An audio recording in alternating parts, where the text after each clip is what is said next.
بسم الله الرحمن الرحیم. سلامونه ملګرو. په دې ویډیو کې موږ په وایل لوپ کې یو پروګرام کار کوو. پروګرام داسې دی چې څنګه کولای شو ضرب زبانی یا پاڼۍ یا ټیبل څنګه کولای شو په وایل لوپ کې جوړ کړو.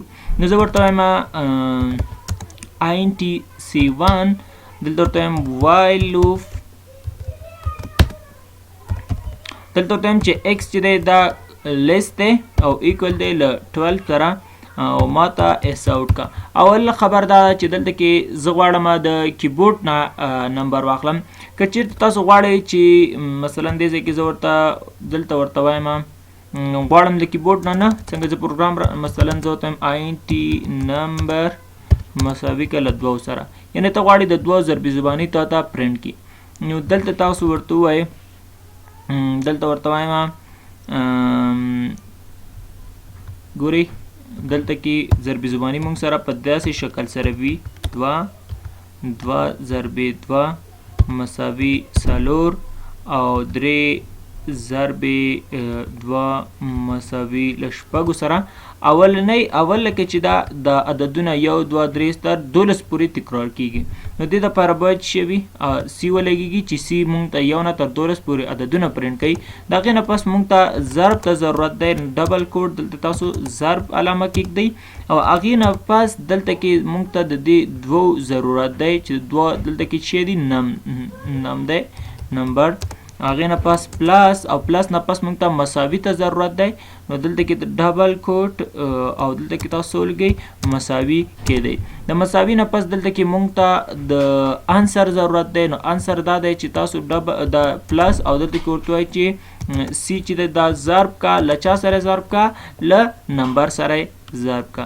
زه دا پاکوم او زه پروګرام رن کوم. پروګرام رن کول نه مخکې دلته کې زه ورته وایم سی پلس پلس. زه اوس پروګرام رن کوم چې ماته څه راکوي.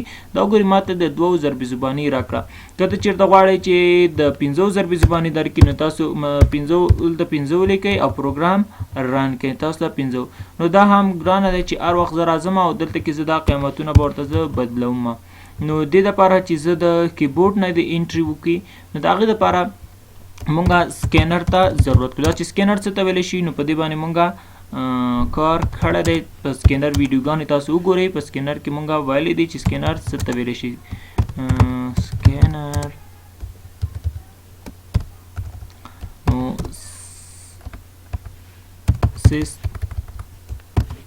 سیستم ډاټ آی ان او دا چې کا امپورټ کا سکینر امپورټ کا او دې ځای کې تاسو ورته ووایئ چې sc ډاټ نیکسټ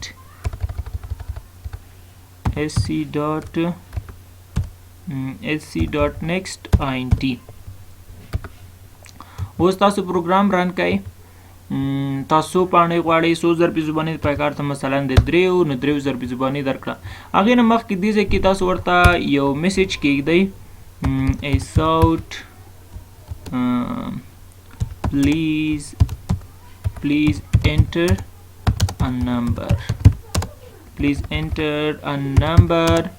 to make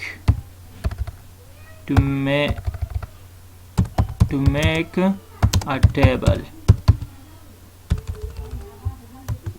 زه پروګرام اوس رن کوم.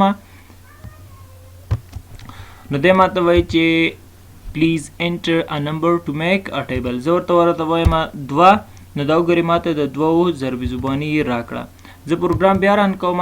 دا ځل ورته وایم 5. ماته د 5 ضرب زباني پرنټ کوي. زه پروګرام بیا رن کوم. نو دې ماته وایي چې please enter a number. ما ورته ویل 9. نو ماته د 9 ضرب زباني راکړله. نو دا زموږ سره څنګه کولای شو ټیبل یا ضرب زباني یا پاڼۍ پرنټ کو په وایل لوپ کې.